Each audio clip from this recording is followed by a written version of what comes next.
From the towering peaks of the Woolajezi Mountain in Lofa County to the golden plains of Bomi River Basin, through the verdant greens of the Sapo National Park, a place where monkeys whisper secrets and pygmy hippos tread unseen, from the valleys to the roaring coasts of Monrovia, Buchanan, Harper, and Robertsport.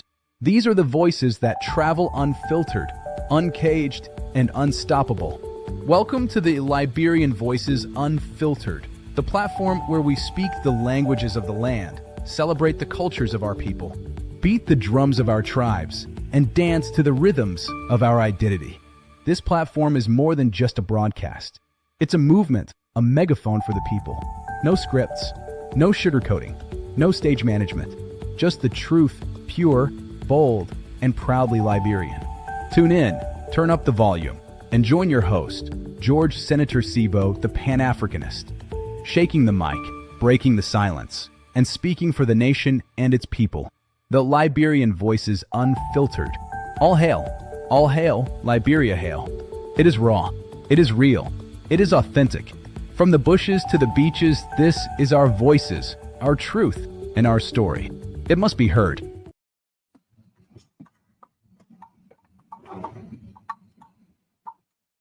Yeah, you're tuned into the heartbeat of Mama Liberia, where truth meets the people and every voice is heard. This is Liberian Voices Unfiltered. Oh, we're speaking truth tonight. Liberia, let your voices rise. From the streets of Monrovia to the hills of Nimba, we're bringing light where the truth's been hindered. Politics and power, let's break it down. We talk the real, no mask, no crown. Economy shaking, but we still stand tall. Business and trade, we can uplift all. From the youth to the elders, we all gotta say. Unfiltered voices paving the way. Liberian Voices Unfiltered. Yeah, we tell you how it is, no filter. Liberian Voices Unfiltered. The people's mic, the nation's mirror. From Buchanan to Bong, from Lofa to Cape Town, we talk the truth that really counts. Liberian Voices Unfiltered. Yeah, you're tuned into the heartbeat of Mama Liberia.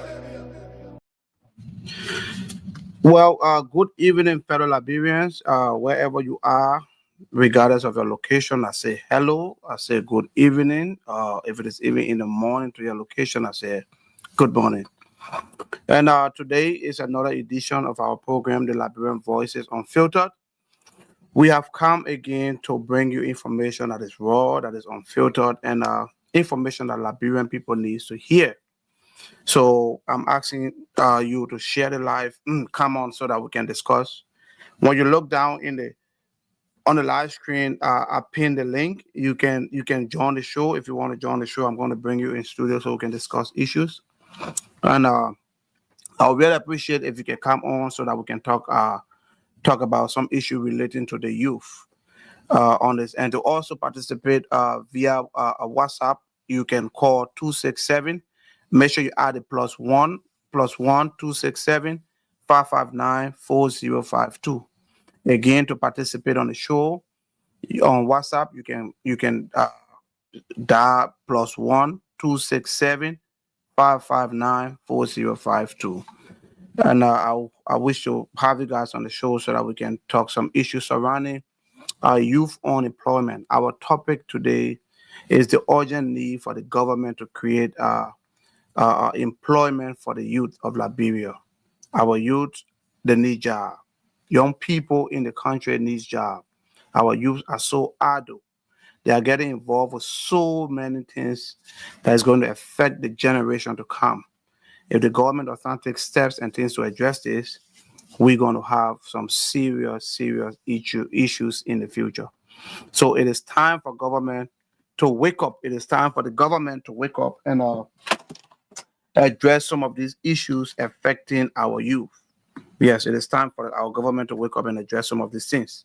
So tonight we're going to be talking about it. We're going to be digging deep into these things, and we're going to be calling a spade and letting the government know areas that they need to work on to improve so that our youth can get jobs.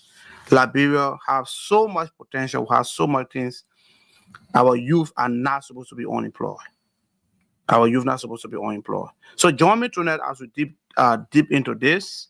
So I'm going to play our theme song once more after that, and then we can get the show started.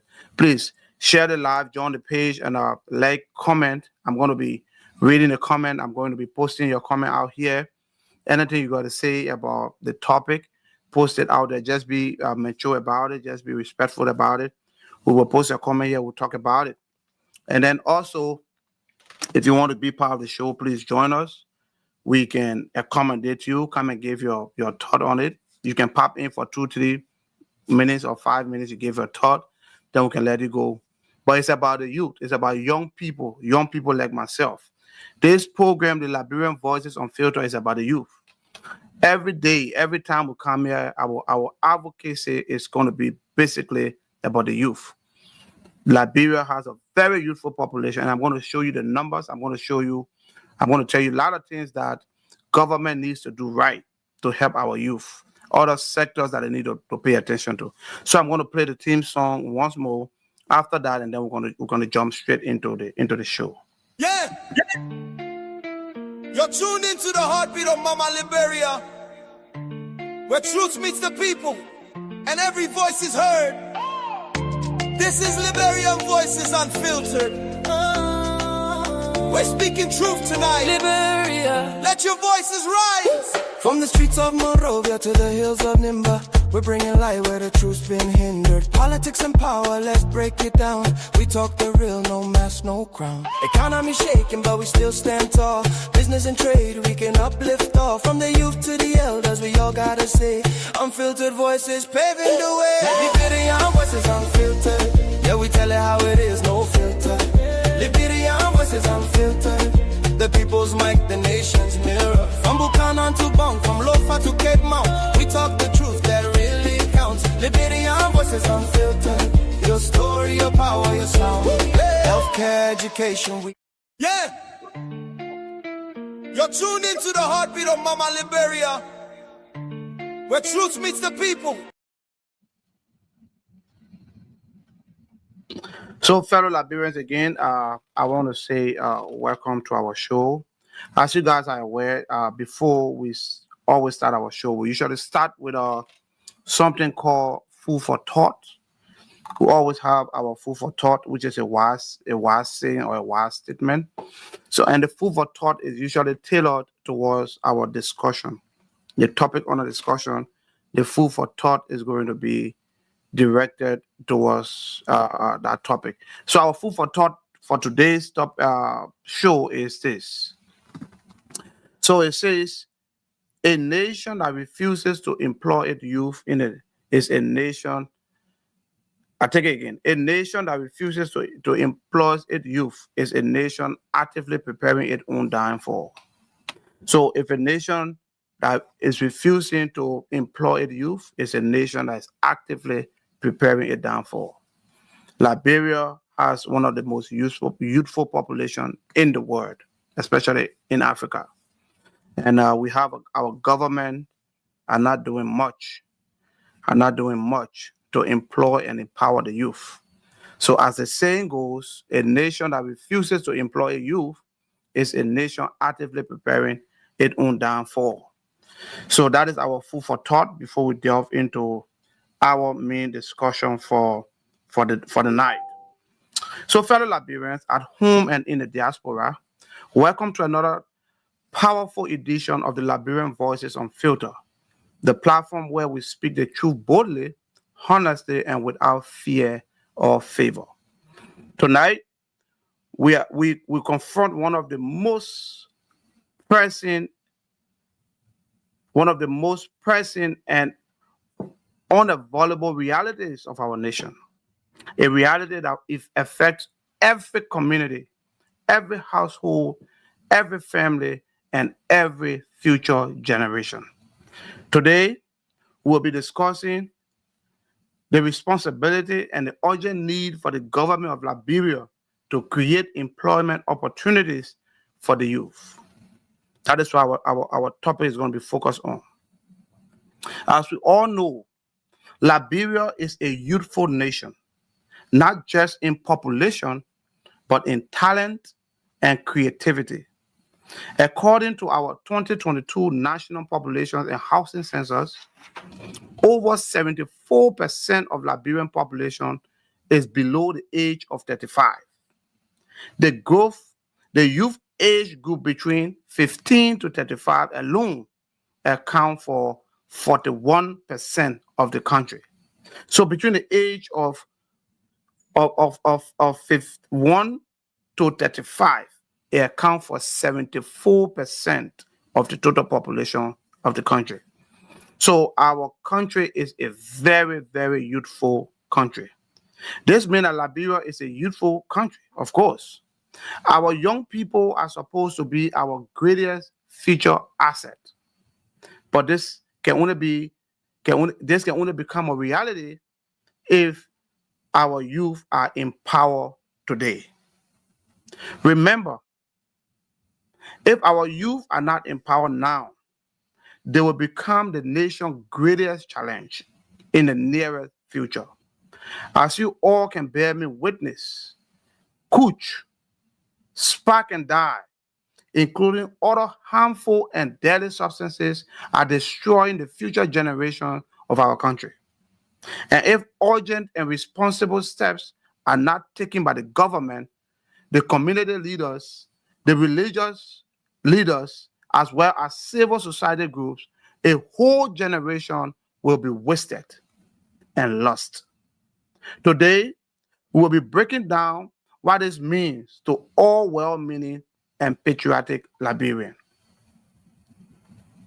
Why does it matter that authority do something about this urgently? What resources Liberia already have to work with in fighting this pandemic? Those are some of the questions we're going to be addressing. Why is the government action urgently needed at this time in addressing some of these issues? How is the youth employment tied to today's drug crisis, rising crimes, and national instability? Who also examine the current national budget? Where does it fall? And what must be done to effectively address the youth situation? So, fellow Liberians, let's talk unfiltered. Let's make it real. Let's make it raw. And let's make it authentic. My peace and loving people, the truth is very, very simple. A country where the youth are unemployed is a country that is working hard to build its own downfall. Youth unemployment in Liberia is not just an economic problem anymore. It has become a national security threat. It has also become a public health crisis, and it's a slow-moving bomb rolling towards our future. Remember, our borders are currently very volatile, and drugs keep pouring into our country from left, right, and center. Liberia currently has one of the highest youth to adult ratio in West Africa. This is a blessing only if the government invests in job creation, technical training, entrepreneurship, and innovation. If not, it will become a curse. Fast-fueling idleness, frustration, and vulnerability of our youth can lead to serious problems. Today, thousands of young Liberians are willing to work, but find no opportunity. No jobs are available, and no possible sign and action of it becoming available anytime soon. Thousands of young Liberians are graduating from high school, from universities, and from vocational schools, but thousands of them cannot find jobs that match their talent and their skills of education. Thousands of Liberians have started turning to the informal economy, such as the black market, the World Trade Center, because formal opportunities are limited. In most cases, they are unavailable. Thousands of young Liberians are feeling abandoned by their government. They are feeling invisible by the leadership. And thousands are hopeless because hope for the future are fast diminishing. And when the nation you feel hopeless, my people, the nation itself is in real danger. We are witnessing a frightening rise in drug abuse, especially among unemployed youth. Synthetic drug like the infamous Kush, Spark and Die, along with heroin, tramadol, and other dangerous substances are destroying young minds across our country. Families are losing their children. Brothers and sisters are falling apart. Communities are completely overwhelmed with drug crisis, with criminal activities. Our streets are becoming very, very unsafe.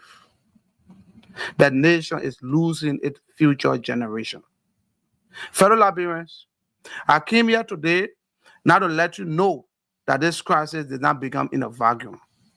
It started due to unemployment crisis. It started due to hopelessness of our youth. It started due to poverty, due to lack of opportunities, and due to broken support system. The youth can get jobs even when they are qualified to work. Even when they went to school and graduated, they can't get jobs. The youth are not certain of their future. They don't even know what tomorrow holds. They don't know if the government is going to do something good to help them for tomorrow. Youth now in their 30s and 40s, not even sure if they'll even get married. Because what's the source of income? How do they take care of their family? The youth ability to feed themselves is becoming impossible. The youth cannot feed themselves anymore. They are wallowing, begging friends and family here and there, begging for 1 or 2 cents. It's not that they are handicapped. It's not that they can't work or they don't want to work, but the opportunity is not there. Government is not creating the platform, the opportunity to create jobs for them. It's very, very difficult for our youth. Our youth are suffering. And if the government and leadership do not take decisive national action now, we will lose a whole generation. And we're not losing this generation to war, but we are going to lose them to drug. We're going to lose them to crimes, and we're going to lose them to mental breakdown. That is what we are confronted with today with our youth. So contrary to what some people assume, that Liberia is not a poor country. Yes, Liberia is not a poor country, but it is poorly managed. It is a poorly managed country. Liberia is a poorly managed country. We are rich, but we have been poorly managed. We have agriculture and agri-processing opportunities. How many youth are employed in that sector? We have minerals and natural resources. After the extraction, what do we do? Do we do value addition to these things that will create jobs in the country? No. You allow foreign entities to take our mineral resources out of the country unprocessed. They take it out. How will you be able to create jobs if material, natural resources that God gave you, that you're supposed to make finished product, because you will open factories, you will open companies, you will open other extensions that will employ you to address them. But if they keep taking the raw material out of the country, they keep taking our gold, our diamond, our iron ore, our timber, if they keep taking them out unprocessed, how do you intend to create jobs for the youth? We have fisheries and coastal economy. Look at our fisheries. Look at, we have 350 nautical miles long, 350 miles long of coastline. Do you know how much employment it can create? Even in the area of fishing or in the area of recreation, do you know how many jobs it can create? What is the government doing to address some of these things? What is the government actually saying to our youth? Which mechanism are they putting into place that will address this crisis in the coming 1 or 2 years? We don't see anything. We'll see a bunch of travels. We'll see people following plane 35, 40, traveling places that are coming back with nothing. You can't create employment like that. We have tourism and cultural heritage. We got various tourism sites that can boom the economy. It can also create a lot of employment opportunity for our youth. What is the government doing to address some of these things? Are they working in the tourist sector to make sure that people are coming in? Are they making sure that our tourist site and our heritage site are safe? Our streets are becoming dark. Our streets are becoming unsafe. People cannot walk in the street after 8 to 9 o'clock because the youth are idle. The youth are becoming aggressive. Our youth are becoming chaotic. Our youth are becoming very, very criminal-minded. And it is very simple. Why? Because they are idle. Because they don't have job to do. Because when they wake up in the morning, their future is oblique. They can't even see what hope they have for tomorrow.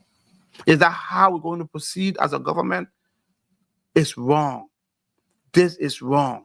We have the Liberian Maritime Registry and the Global Shipping. We have one of the largest registry, in fact, the largest registry in the world in terms of tonnage.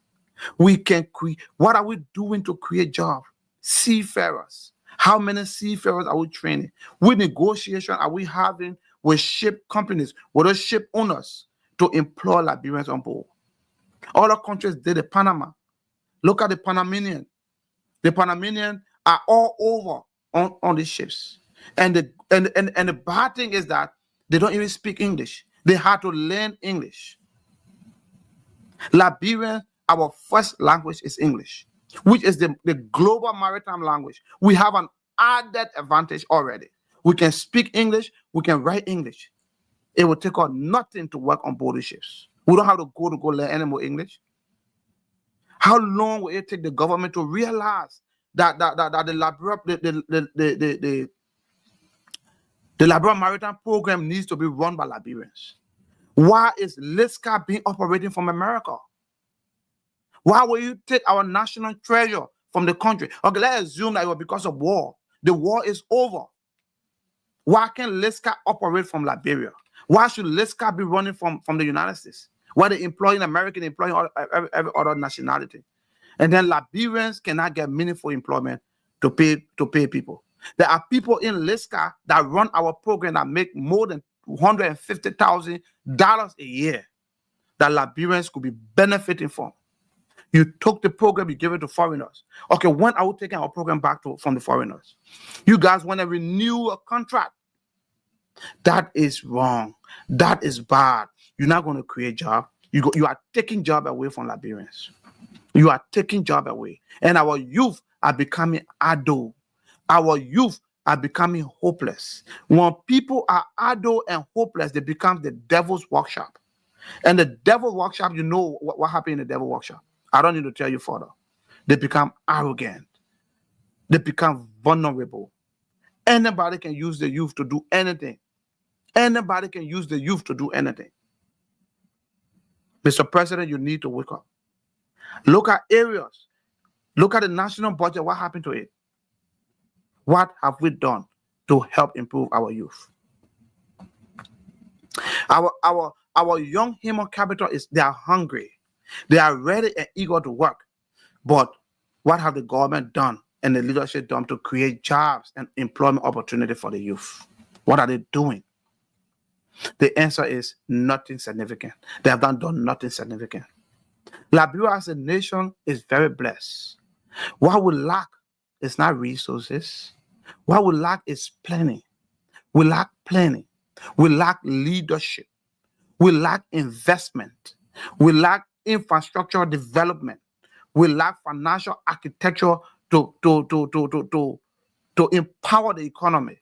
And we also lack accountability. Those are the things that we are lacking. We're not lacking mineral. If you say, oh, we have a lot of mineral. Lot of mineral. Can you imagine foreigners? Foreigners are coming in the country and doing domestic jobs that Liberians can do. The Chinese, you are giving work permit to the Chinese to do menial jobs that Liberians can do. That is wrong. When is that going to stop? When is that going to stop? Our Ministry of Labor is supposed to be there to protect the interests of Liberia. Instead, they are protecting the interests of foreigners.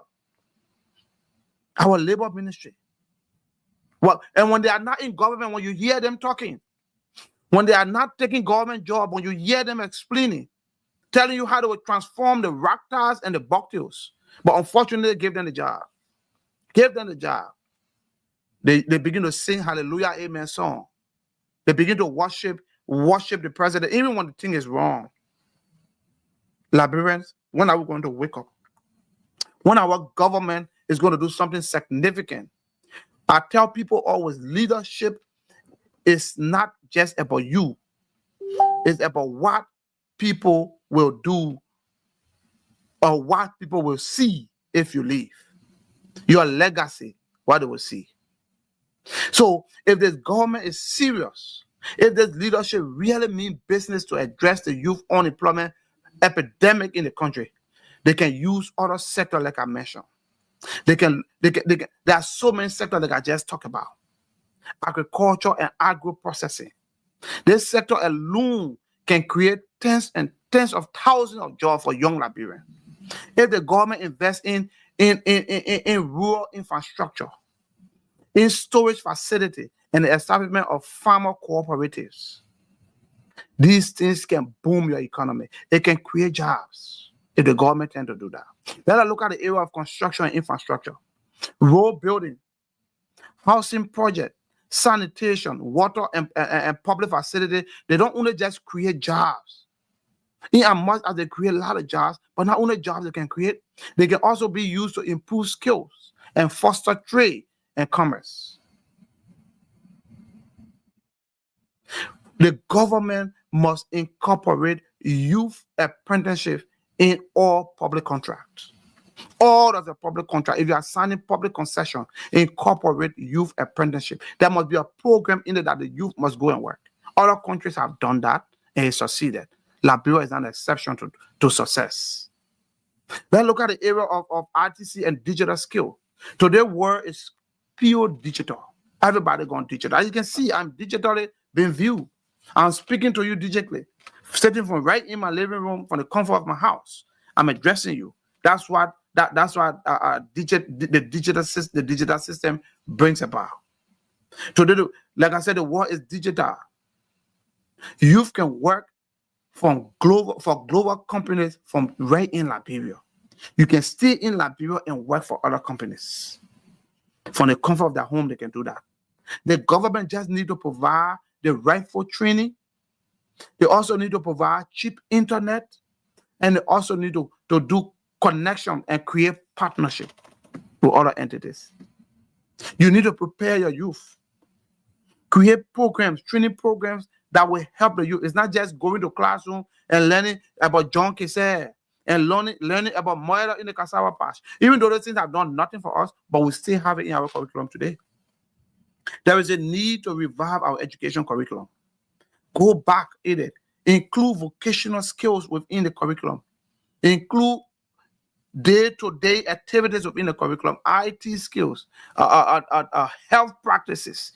Include them in our curriculum so that our youth, when they graduate, they can be able to do something. You're learning way back about murder in cassava. How does that help Liberia anymore? How does that help us? How does that help us? Look at the area of tourism and hospitality, like I said. Look at our beaches. Look at our beaches. Look at the coastal cities. Historical landmark. We have a lot of historical. These are job magnets waiting to be developed. Those are magnets of job. Those are sectors that can pull jobs in the country like magnet. Look at other countries, the Bahamas. Look at other countries. People go there for tourism. Liberia will have this thing natural, completely natural. But what is the government doing to make those sectors vibrant, to make it work? What is the government doing? Taking all the money and putting it in the budget and using it on yourself, allocating 3-point-something million to the vice president, allocating this 2-point-something million to the deputy speaker. Why? Where are they going at the all that money when the youth are unemployed? The president allocating all the money there for the president. The pro tempore, all this money. Where are the youth in this whole budgeting? When are we going to capture the youth in our program? When are we going to do that? When you look at the sport, entertainment, and creative industry in Liberia, Liberia musical industry. Musicians around the world are rich. They are multi-millionaires. And how they became millionaires? Because there were government promote these programs. Government helped to create the environment that can make this program to thrive. Film production. Our people can be involved with filmmaking. Today, Nigerian movie have taken all over. South African movie, Indian movie have taken all over. You think Liberia cannot do that? But where's the resources? How many subsidies is government providing that will help investors in those sectors? How many?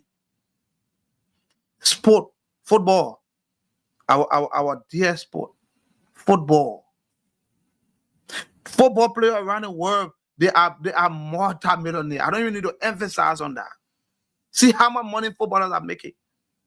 What is Liberia doing to help our youth football, for our grassroots football training program? What are they doing? If the government appropriate funds to subsidize even football, if you have premium team, first division, second division, third division, you have those teams. Just imagine how many youth will be employing each team. Then you go back to basketball, local basketball, premium, first division, second. See how many youth you cover there. Then you go to volleyball. Look at all these international sports that people can participate in them in the Olympics. Government can appropriate fundings for these various things that will keep the youth busy. Before, when we were coming up, football was a grown-up boy thing. Yeah, oh yeah, you go play football, the Oman come out, they will spank you. In fact, you're not even eating. But today, people carrying pregnancy and naming the babies in the unborn babies footballer name because they know football is a money-making thing. Is the government thinking in that direction? Is the government doing things to help the youth? I can promise you, Mr. President, if you focus on sport can create more than 35% of employment of the youth. Just sport alone. For about other sector, I'm not saying don't focus on it, but sport alone can create up to 35% of employment for youth. You just need to be focused, Mr. President. Start listening to all those things that they are telling you about. I'm telling you, they focus on big one. No, focus on the small ones. The small ones, Mr. President, deal with the small one first. Deal with the small one first. You need to create microfinance scheme. I was telling somebody today, I was just talking with one of my people. I told him, I said, look, I said, sir, if you just imagine, Mental signed the new contract agreement that is signed. There were 200 million signature fees. If the government who are taking that signature fees and put it in LBDI, Liberia Bank for Development Investment, and use it for agriculture, just to empower agriculture, just to make sure that people get loan for agriculture, people get loan for small business. Do you know how much people you will empower? Do you know how many businesses you empower, Mr. President? You will empower a lot. A lot of people, a lot of Liberians will be empowered, and the empowerment can create jobs. The private sector will start to boom. Because once they are working, they'll be able to pay tithe. They'll pay their taxes, and their taxes come back to the government. You don't have to go out to be borrowing money. You don't have to go to World Bank or IMF to borrow money, or Africa Development Bank. No. You can create the situation. You don't need billion to start. 50 million, 100 million, 200 million can be used as a beginner capital.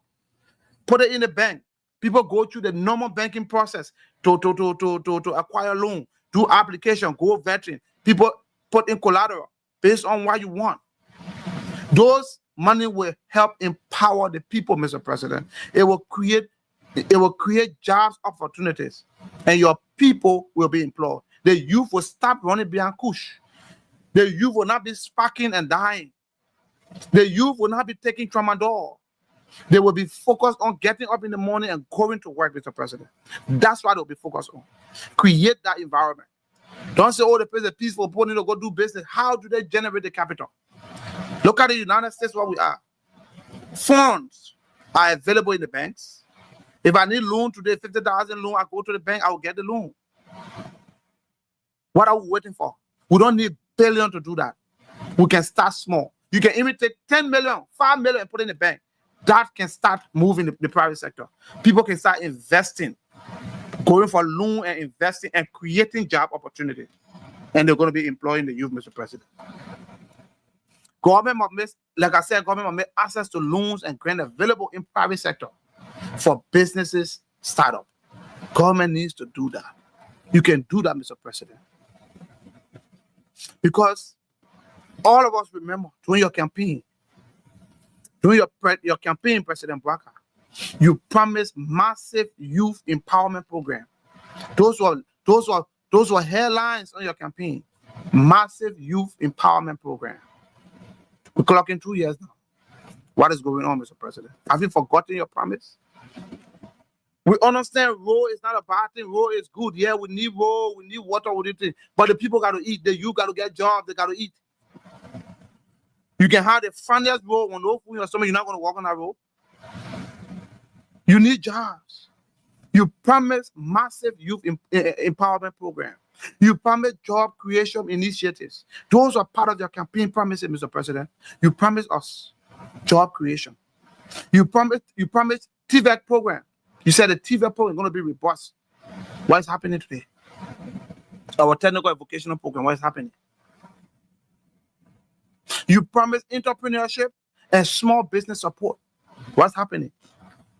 We got 200 million signature bonus.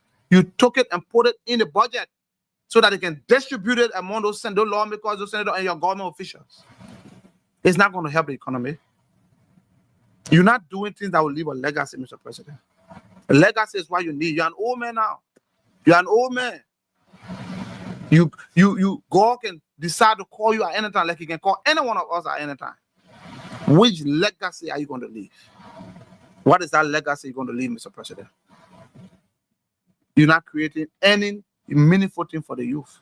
Everything in the budget is for all those politicians. It's for all those guys in there. Why?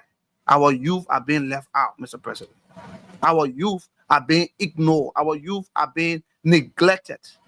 And those are the same youth that you manipulated, that you took, they represented and manipulated and trucked from one location to another to go and vote for them. But they cannot even seek the interest of the youth. They cannot even focus on the youth for 1 minute. They are making laws that has nothing in it for the youth. They are signing budget that addresses no youth concern. Everything is about them. Everything is about them. They have increased their budget again, the legislature. How long are we going to be into this, Mr. President? How long are we going to stay into this? Your youth are idle.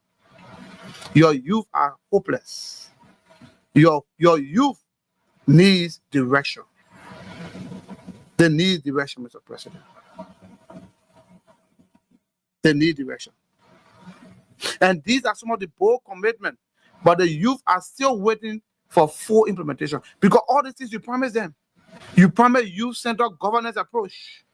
That was one thing you said. Your government going to have a youth-centered approach. How many actual youth are in your government? How many real young people between the age of 30 to 40 or 45 in your government? How many? You recycle all of your old friends, all of your old cohorts. You bring them back in government. You recycle them from one place and bring them back. How many years do you keep one person? Somebody that has served as senator for this, that has served as representative, you bring them back in government? Is that the only people that got part to their heart that are supposed to ball? Is that the only people that are supposed to buy land? Is that the only people that are supposed to build house or the children supposed to attend better schools? Why about the other people? Why can you give the other people a chance to? So that other people can have at least my family, I had a representative in my family. Why one people, you keep recycling one people. You keep recycling one people. Like I mentioned the other day, look at maritime. Look at the maritime sector. You recycle the old deputy commissioner. You kept all of them, Mr. President. You kept them. You only changed one person. And the one that you changed, your job you get in Liberia is not even more significant. Because maritime money is not in Liberia, it's in America. It's in Liska, it's here.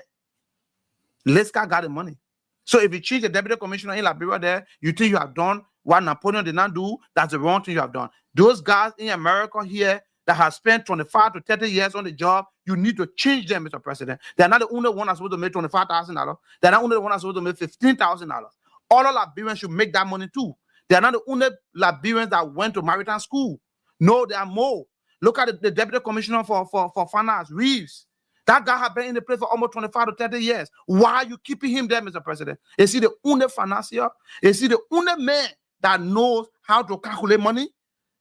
Or is he the only man that knows how maritime is supposed to run? But then why you got all the professionals in Liberia wallowing around and don't have a job to do, Mr. President? Why are you keeping one people in one job over and over for how many years? Some of those people were there from Charles Taylor time. They came back there doing Ellen Johnson time. They came there, they will stay there doing President Weah time. Today, Mr. President, you still keeping them in that one job that they have been paid $15,000 to $20,000. Only them get part of their house. Other Liberians don't have part of their house that are supposed to eat. Other Liberians need to have a recognized job. We have maritime professionals, Liberian maritime professionals that have excelled in life. Some of them have served as a very high position in the IMO, to the International Maritime Organization. They can come back home and run our program. We can take our maritime program from LISCA and run it ourselves. Somebody say, okay, yeah, but it requires technical. Okay, yes. You can make this, create a situation where Liberians, maritime professional, will work within LISCA. LISCA don't want to pay Liberians. They don't want to pay Liberians. If you watch my show, you will see when I talk about the LISCA situation. You saw, I show you my audio. I show you everything, how LISCA treated me. I show it to you, how much they were willing to pay me. How much LISCA were willing to pay. Even though I have all the qualifications that they need. Qualified and even the foreigners that are running our firm. And Mr. President, I will let you know today, maybe you don't know. Most of those senior officials in LISCA are Panamanian. They are from Panama. They are our rival. Panama is not an ally to us. In business, Panama is a rival. So if you take Panamanian and keep them there, the deputy for operation, all the guys, they are Panamanian. If you take them and keep them in our maritime program, why you think? Panama has one of the second largest registry right now. So Panamanian work there. Liberia has the largest registry. But we took Panamanian again and make them work in our registry. So what wrong with Liberians? Those that went to maritime school, what wrong with them? What wrong with them, Mr. President? Why can't they be given jobs? Why can't they be allowed to run our own program, Mr. President? So these are the promises you made. You promised youth, a massive youth empowerment program. You promised job creation activities, initiatives. You promised technical and vocational education training for the youth. During the campaign, you made the promises. You promised entrepreneurship and small business support. How many small businesses are getting support? How many small businesses, Mr. President, are getting support? What is the money you have in the bank that will help subsidize businesses, that will help create loan opportunity for businesses to strive? Zero. You employ people in government agencies. Look at the Corporate Development Authority, that's CDA, Corporate Development Authority. Let me speak about that small. Many of you have been following my posts. You know I'm into agriculture. I'm doing a mixed farming. I have a cocoa farm. We'll do a little bit of rubber. We'll do different cash crops mix. And some other farmers that are working closer to where I am. The people came up to me and asked me so that we can form a cooperative and work together. I said that would be a brilliant idea. Let us form the cooperative. But when they solve it, we check their land, we brought in the CDA people to check all the land, make sure that everything was right, do all the survey, have the measurement of everything. We did the application for cooperative development, the CDA. We did it, application, everything. We submitted all of the paperwork. They said the fees, we pay the fees that they pay the fees. But Mr. President, as I speak to you today, more than a year, we have never gotten those cooperative paperwork out. We have not gotten it. The paperwork is stuck within a cooperative development authority. It's stuck within there.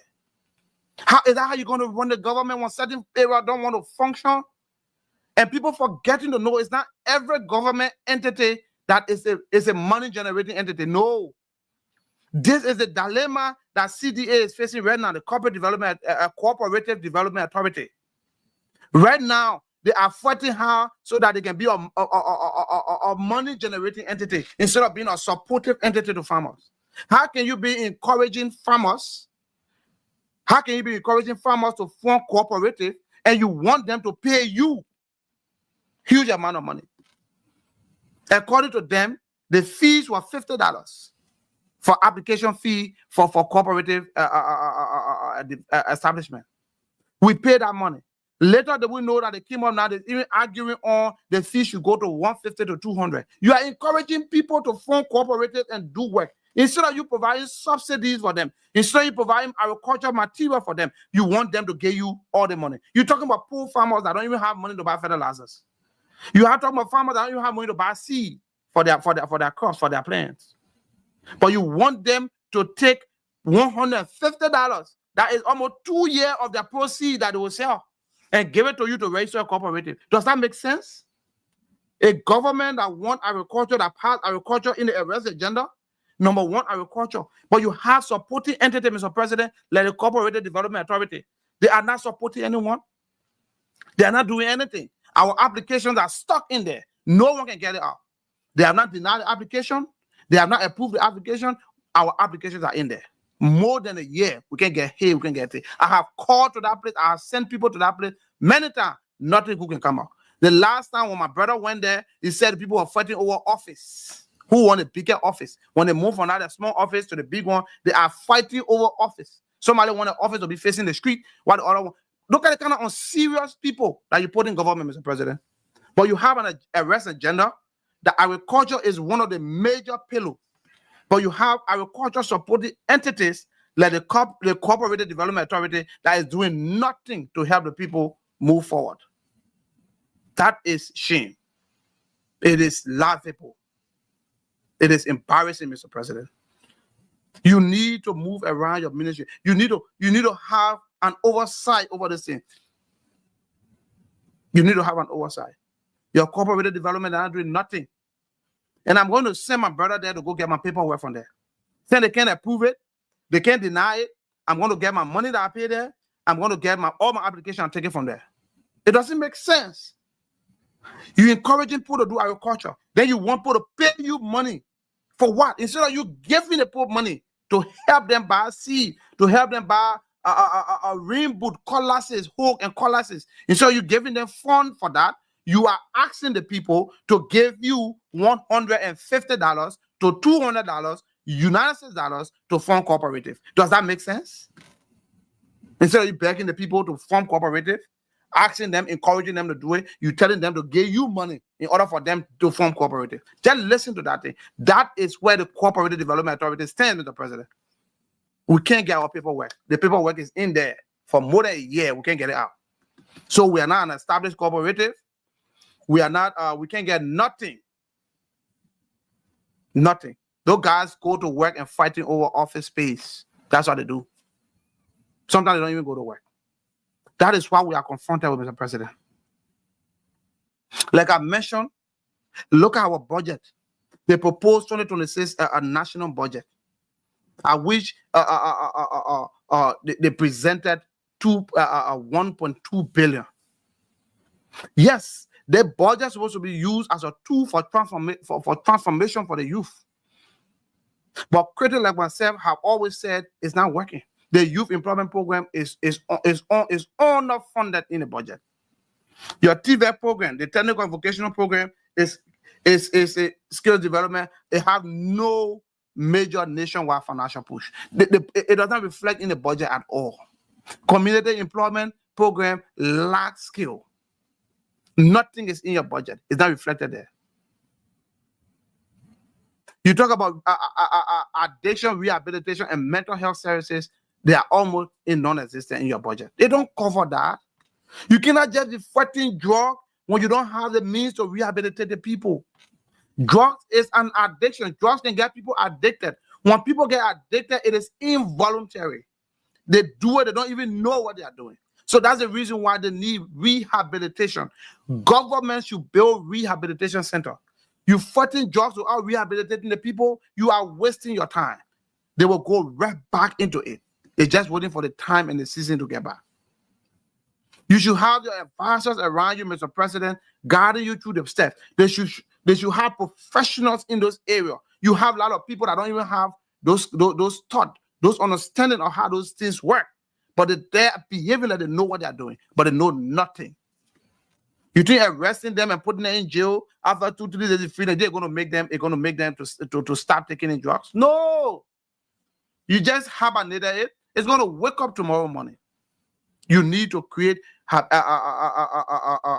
addiction, rehabilitation, and mental health services for your youth. You guys are giving them names, Zoko, disenchanted youth. What do you mean by that? But when you needed them to go and vote for you in Nima, you put them on the trucks, you took them. They were not disenchanted. When you needed them to go vote for you in Bombing, Cape Marawa, they were not disenchanted. When you took them to Magibi to go vote for you in Kakata, they were not disenchanted. You took them to all of the counties, Maryland, you took the youth and carried them around to go and vote for you. Those youth were not disenchanted. But today you call them a disadvantaged youth. Simply because government is failing in your responsibility to provide employment for those people, to provide job opportunity for them. So because of that, they are idle. Those people are idle. When they are idle, the next thing comes to the mind is how to keep themselves preoccupied. That's why they are taking drugs. That's why they are taking drugs. Arresting them, putting them in jail is not going to help. It's not going to do anything. Our border, we have the first thing I don't understand, even your immigration people that man the border. I don't even know what they're even thinking. You got land border. Land borders are poorer border. People can walk through the bush. You think you want to cross that iron that you put that border, iron that you put is a border. That's not a border you have there. The great United States built wall. People can charge you to jump over the wall and come. Who are you to say you get one piece of iron? One piece of iron, you think you're protecting your border? No, those drugs will continue to come in. The issue is you incorporating rehabilitation services to address those things. You need those things, Mr. President. You need those things. So if we fail to act now, if the government fail to act now, in the presence of all this danger, you are going to be experiencing higher drug addiction like we're seeing today. You're going to be seeing higher crime and violent rate. You're going to see higher crime rate. It's happening today. People can no longer walk on the street with a cell phone in their hand. They're protecting everything. They tie everything up because of the violent and crime rate. If you fail to address the youth situation, that is what you'll be confronted with. You will see increased instability. People will fight. They will create unnecessary chaos in the market just for people to run and then to go see people goose. Those are normal things they do. Those are normal tactics. And because the youth are idle, they are disenchanted. Like you refer to them, disenchanted youth. And you'll be lost in your future workforce. You have something called brain drain. When the nation is experiencing brain drain, the generation is lost. It's lost. You are seeing collapse in family and community. The community is going to collapse. The family is going to collapse. Look at how many people lost their loved one to drug. How many people, loved ones, died because of drug addiction. And you'll be seeing whooping poverty. Poverty will continue to increase if you don't create this program. If you don't work on them. Other countries have created programs that work, Mr. President. Other programs. Your people in the office should research what they say. There's a program called the Rwanda Agro Youth Model. They came up with that. It's a youth cooperative that empower people with land to processing unit in terms of gathering, like markets and other stuff. It empowered them in agriculture. It empowered them in trade, in commerce. Yes, Rwanda did that, and the youth are being employed. The youth created employment. They provided funds. The government provided funds that you can go and loan and get a loan from and start your businesses. It happened. Ghana also, Ghana where you guys fly every day for medical treatment and other things. They created a TV program and youth grant. There is grant. The government provide grant and loan to the youth to start up their businesses. To start up their businesses, Mr. President. Money does not fall from the sky. When the taxpayer pay the money, you can use that same money to improve and better their lives. Yes, loan them their tax, loan them their money so that they'll come back and build factories, build companies, and then the company will employ youth, and those youth will be busy. When the youth are busy, they're not going to be running all over the place, smoking drugs and doing criminal deeds. No. Look at Kenya. Kenya has a digital workforce program. There are a lot of Kenyans that stay in Kenya and work all around the world because the government created the platform. The government created the platform. They created the training. They created the opportunity. It's there. When you provide those things, when you revive the education curriculum, I don't even know what is going on with our Ministry of Education, sir. That's going to be one of our next topics. The Ministry of Education is going to be one of our next topics we're going to get on because I'm seeing nothing being done. I'm seeing nothing happening. Our Ministry of Education is one of the least functioning ministry in Liberia as I speak today. We're going to have a special topic for that. So, Mr. President, as you all know, fellow Liberians, I don't just come here to complain. I also provide recommendations. In all of my podcasts, I have always provided recommendations to the government. And today, again, I'm going to be providing recommendations. Mr. President, you need to establish the National Youth Employment Authority. And that authority will have a clear mandate. National Youth Employment Authority. That will be an autonomous agency that will be focused on youth employment, just youth employment, because the Ministry of Youth and Sport is not working, it's not doing anything. Nothing is happening. Look at the money that was appropriated in the Ministry for the Ministry of Youth and Sport. How do you expect them to function? How do you expect them to function? If one senator, one lawmaker, one speaker, deputy speaker is earning more than what 5, 6, 7 hospitals need, that is hilarious. That is hilarious, Mr. President. So you need to establish a National Youth Employment Authority, or you need to re-energize the Ministry of Youth and Sport by creating appropriate fundings and appropriation for youth. You need to create youth quotas in public works and procurement contracts. Every international contract that has been signed, every public work agreement that has been signed, you must have a youth quota in it that will support youth employment, either through internship or through direct employment. The youth must be factored into any contract or concession agreement you sign. That is my second recommendation. My third recommendation is that you should launch a National Youth Enterprise Fund to support business ideas. National Youth Enterprise Fund. You launch that program. You can start with even as low as $2 million, as low as $3 million, as low as $5 million. You can start with that amount. Those funds, you will have access to the fund. They can start their businesses. They can start their farm. And they can get involved with other IT skills and other stuff. And those will be funds that they will pay back. They will get it through loan. You need to build a country TV hub. Let us have a technical and vocational hub program that will satisfy them to meet international standard. Wherein, when you have a technician from Liberia coming to America, he's 100% satisfied that he can come straight and work, and you don't need to go do another training. It should meet standard international requirements. That's another thing. That is my fourth recommendation, Mr. President. And then my fifth recommendation to you is to develop digital academic skills for global freelancing. Digital skills academics. We need that in our curriculum. We need that to be ongoing.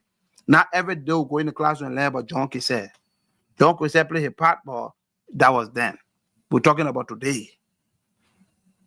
Somebody was killed in the Cassava Pass, called murder in the Cassava Pass. Yes, that was then. Let us focus on what happened right now. So those are recommendations, Mr. President, that I'm giving to you. And then another recommendation I'm going to provide again is to reform the job crisis response. You need to build rehabilitation plus job integration. You need to build rehabilitation centers to address the drug epidemic situation in Liberia, and you need to do job integration programs for the youth. You need to engage the diaspora in youth mentorship and investment. Mr. President, your administration is pushing the diaspora away. The diaspora is not really being captured. How would they really be happy to bring in their fundings and stuff? The diaspora is not capturing your government. And you talk about government inclusion. Your government, you talk about bringing in people from all walks of life, other Liberians that want to contribute. But what happened? We didn't see that. You recycle old people. A lot of old people that have been in government before, you brought them back again. I don't understand. It's only in Liberia I have seen in my life, all the countries that I've been to, where you will have a former police director, after many years, you bring him right back and make him police director. Can you imagine that? Is he the only trained professional policeman? Remember that when you leave the service, when you are no more police director, you are out. Well, I don't even know why you guys are even taking non-active policemen to make him police director. Where that coming from? Somebody that is a civilian somewhere. The man have served. He gone, he retired. He gone laying out somewhere else. You brought him back and make him police director. Even though the Constitution says you can do, but does that make sense? For expediency, you will never see that in America, in Europe, anywhere. You can't see that. You must promote people from within. From within. People should be promoted from within. You can't tell somebody from outside that have laid their lives in the name of they're working with United States police, they're working with Jamaica police. You take them, you bring them and make them police director. It doesn't make sense. It don't make sense. Promote people from within, people that are within the system that are currently serving as police. Promote one of them to director. Promote one of them deputy director. That's how people grow in the system. Then people will understand that, yeah, you can stay in the system for that long and get to the top. And that's what the military does. That's what AFL is looking. You can't tell somebody from outside, you're going to manage chief of staff. No, the promotion should be from within. That's the way the police should be operated. The immigration should be operated. The customs should be operated. You can't have different standards for your security sector. No, the standards are different. You must have one qualified standard that meet international best practice. You got to do that, Mr. President. You can be taking police commissioner from us. I'm not a guy that have not been policeman for more than 10 years. Saying that to your house, you say you made police commissioner. No, you don't do that. You take somebody from a former senator, you made him immigration boss. Can you imagine? So what about those that are currently in the immigration? Why you can't promote them and make them commissioner, Mr. President? I don't know why Liberia is always on the revise of our thinking. Promote from within. Promotion should come from within, Mr. President. That is one of my recommendations. And you need to increase the youth budget. Make sure that our budget, the budget allocation should be increased for the youth. Youth program in the budget should cover at least 15% of national spending. Should be on the youth. 15% of government spending should be spent on the youth, to be money allocated for youth employment, youth training, and youth development. 15% of the budget. Because you have 74% of your population are youth. If you have 24% that are youth, why can't you spend at least 15% of your budget on the youth? But people use the youth to get political offices. They use the youth. They run their campaign and do their one. By the end of the day, the youth become, you call them disenchanted. You call them less fortunate people, because you're not creating any situation for them to make them improve their lives. You're not doing that. And you need to focus on that, Mr. President. So those are my recommendation. Before I leave, recap this again, Mr. President, you can know. You need to create a national youth employment authority, or you can re-strengthen the Ministry of Youth and Sport. You need to create you need to create a youth quota in public works and procurement contracts. Every procurement contract, you must create the youth quota. There should be something there for the youth. Every concession agreement, something about the youth should be there. You should launch a national youth enterprise fund. That fund will provide access to fund for youth empowerment, youth business, youth education, anything about the youth. You can do that. It's not too big. You can do that. Your TVET program, you create a TVET hub that will have satisfied programs where your youth don't have to, when they go to Jamaica, they are qualified to work. When they go to England, they are qualified to work. When they when they go to France, they are qualified to work. When they come to America, they are qualified to work. There are international standard practice. Standardize it. Create that program.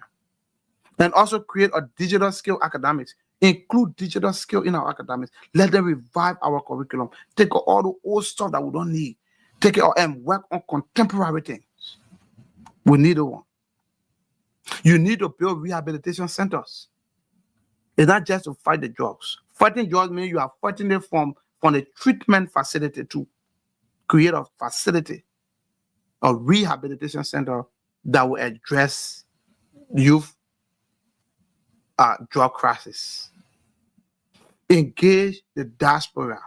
Don't keep the diaspora out. Bring them in their Liberia. In fact, the diaspora even get more access to resources than people in Liberia. Encourage the diaspora. Bring them on.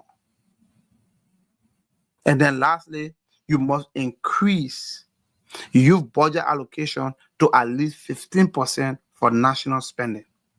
15% of the budget must be allocated to the youth for training, for development, and for every other thing that they will need to improve the lives of the youth. So, fellow Liberians, let us be honest. Liberia cannot rise if the youth are down.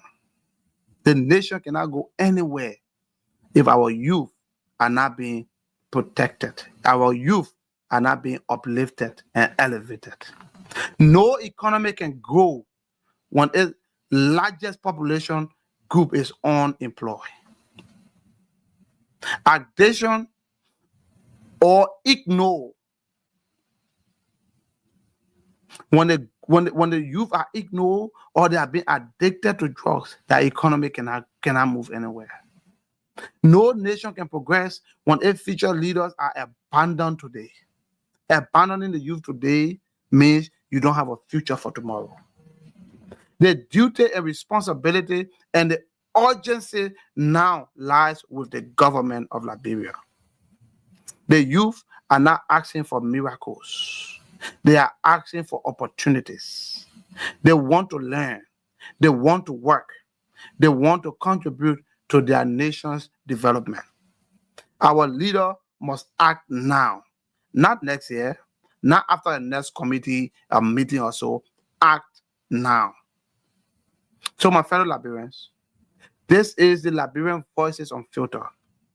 Tonight, we have made demand for our youth. We have spoken to the government about making things to work.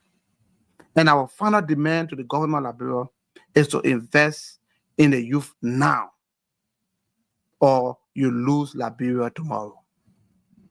If you don't invest in the youth now, you're going to lose Liberia tomorrow.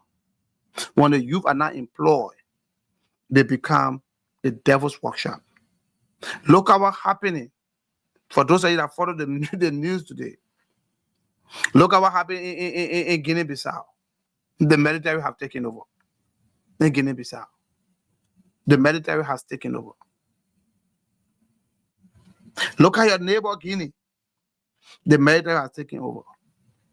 How many countries around have the military taken over?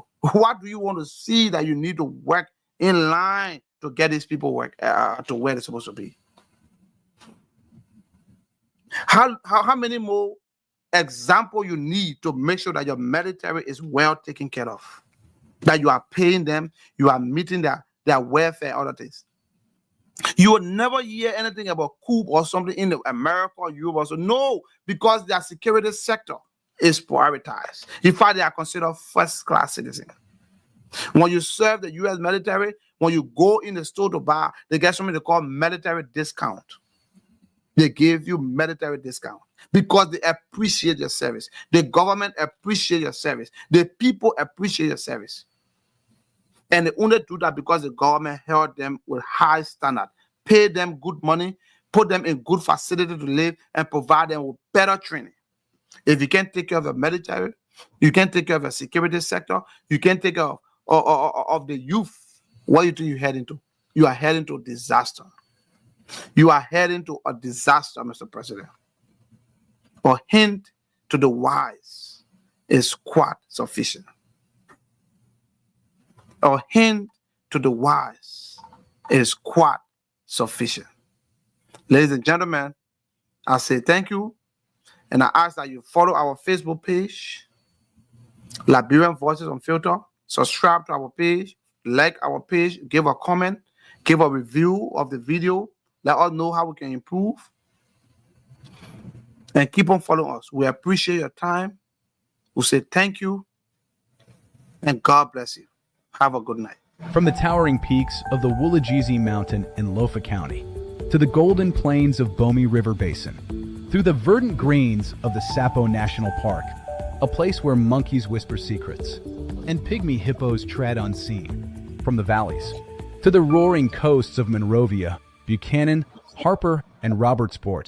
These are the voices that travel unfiltered, uncaged, and unstoppable. Welcome to the Liberian Voices Unfiltered, the platform where we speak the languages of the land, celebrate the cultures of our people, beat the drums of our tribes, and dance to the rhythms of our identity. This platform is more than just a broadcast. It's a movement, a megaphone for the people. No scripts, no sugarcoating, no stage management, just the truth, pure, bold, and proudly Liberian. Tune in, turn up the volume, and join your host, George Senator Sibo, the Pan-Africanist, shaking the mic, breaking the silence, and speaking for the nation and its people. The Liberian Voices Unfiltered. All hail, Liberia hail. It is raw, it is real, it is authentic. From the bushes to the beaches, this is our voices, our truth, and our story. It must be heard. And every voice is heard. This is Liberian Voices Unfiltered. We're speaking truth tonight. Liberia, let your voices rise. From the streets of Monrovia to the hills of Nimba, we're bringing light where the truth's been hindered. Politics and power, let's break it down. We talk the real, no mask, no crown. Economy shaking, but we still stand tall. Business and trade, we can uplift all. From the youth to the elders, we all gotta say, unfiltered voices paving the way. Liberian Voices Unfiltered. Yeah, we tell it how it is, no filter. Liberian Voices Unfiltered. The people's mic, the nation's mirror. From Buchanan to Bong, from Lofa to Cape Mount, we talk the truth that really counts. Liberian Voices Unfiltered. Your story, your power, your sound. Healthcare, education, we... Yeah. All right, fellow Liberians, say thank you for joining us. Like our page, subscribe to our channels. Liberian Voices Unfiltered. Please inform your friends. We are still looking for panelists to join us. If you wish to join us, on Saturday we have a very, very interesting topic. Very, very interesting topic. We're talking about the roles of the religious institution in nation building. When you check my Facebook page, you see we already have the flyers out there. We're going to have some great panelists, some great people discussing the show. You don't want to miss Saturday. Saturday, same time at 7 p.m. Liberia time. Join our show. So until then, tomorrow I will come back to speak to you guys. Be blessed and be safe. Ciao.